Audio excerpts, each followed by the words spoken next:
As we take a look at the successes of what Donald Trump, and we'll just take a look at the success of what Donald Trump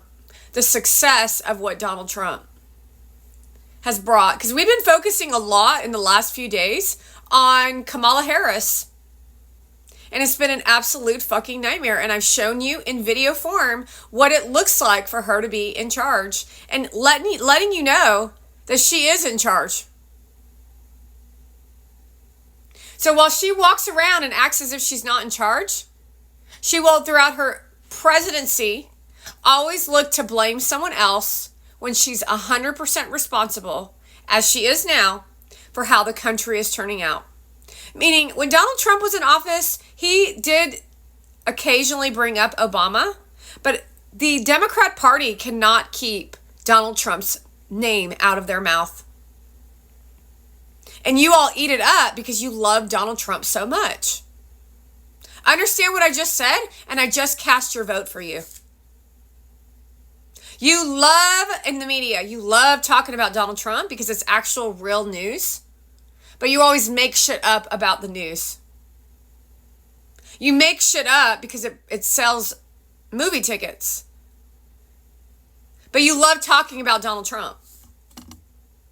You love the brand and image that Donald Trump created in association to the business side of him, such as The Apprentice. You also love his political speeches. You love watching him speak. You love watching him speak. You love his dancing. You even now, as I say that, you start feeling uplifted, but you're not getting any of that until you vote for Donald Trump. Because when you don't vote for Donald Trump, you don't vote for God, and you only vote for yourself if you decide to go down the path of the devil. You decide to go down the path of a holistic pharmacist who's not even an American, and you decide to go down the path of offing little infants so that a woman pervert can go spread her legs at a nightclub. Remind you that Donald Trump has never had a drink in his life.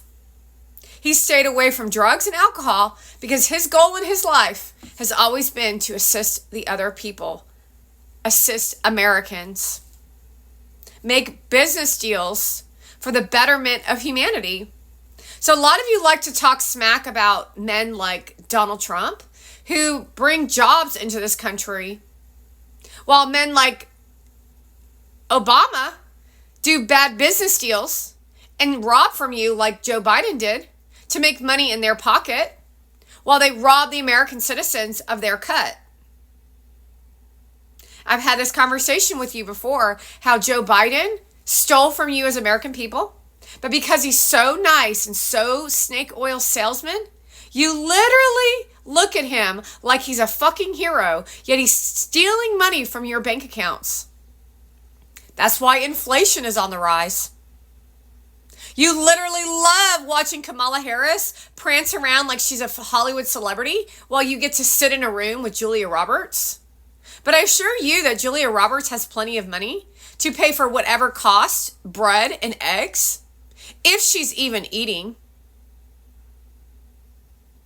She doesn't care about you. She cares about herself, which is why she's sitting in front of Kamala Harris. Donald Trump, on the other hand, is willing to fight the good fight, call out people for bad behavior, and then you take responsibility for your bad behavior, not pointing the fingers at Donald Trump, which is all of this so-called felony charges, that you're pointing fingers at Donald Trump. See, the person in the audience who yelled out that Donald Trump is a felon is a criminal himself. That's why he yelled that out.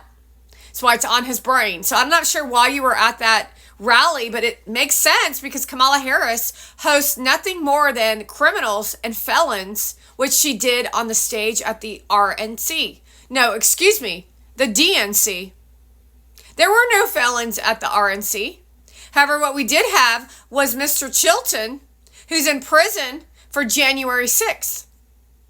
An innocent man where Jasmine Crockett cannot get that out of her mouth to take off the attention from BLM, which she's involved in because she was supposedly the only case she ever worked on was the George Floyd.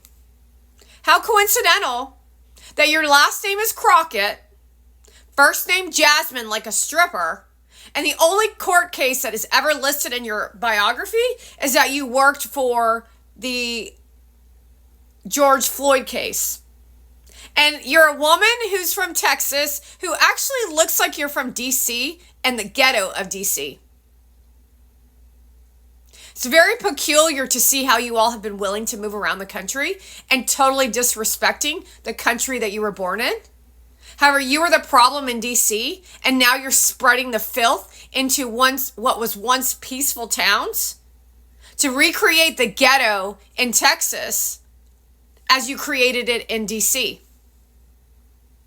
So while you continuously in California vote for Newsom or whoever else you have in California, which of Democrats, because you're brainwashed by Hollywood celebrities, because you have to know that liberals want to have ORGYSs.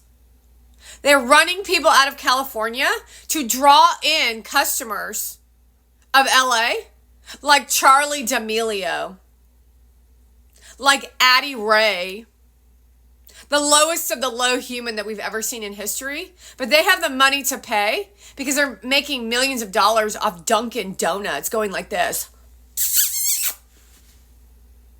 No, that wasn't an eggplant. That was actually pretending to be a drink. An unsweet tea, to be precise.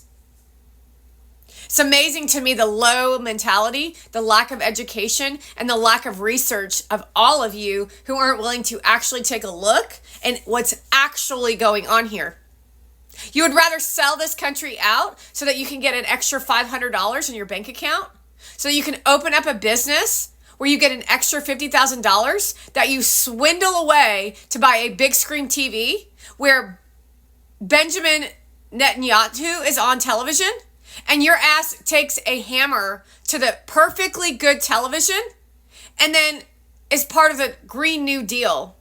Because you have so much money because you're a Palestinian that you break the TV as a form of what? Rioting? Very much a sign of what the BLM has been up to, as we all know that you stole money from the American people. So while you allow the worst of the worst called inclusivity to enter in areas of existence that they are very undeserving of, Mona Vand, you rob the rest of us who are actually the worth it people who teach those low lives. You teach the low lives. And then you keep them with the lid on them, and they do their bidding and they do their shit and they respect humanity, or they do their evil bidding within their nasty crew. And then you still get your 5 minutes of fame when your bro gets shot in a drive-by. And then you end up in jail where you belong.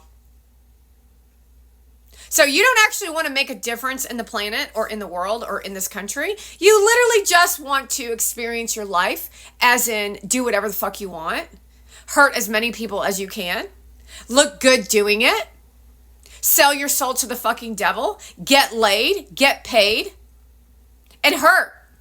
Hurt on the inside while you pretend to be happy.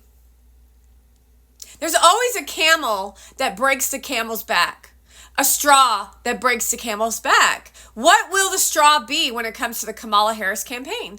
Is it going to be the look on Oprah Winfrey's face when she looked at her and said, "Are you freaking kidding me now? What exactly do you want us to do with the economy?"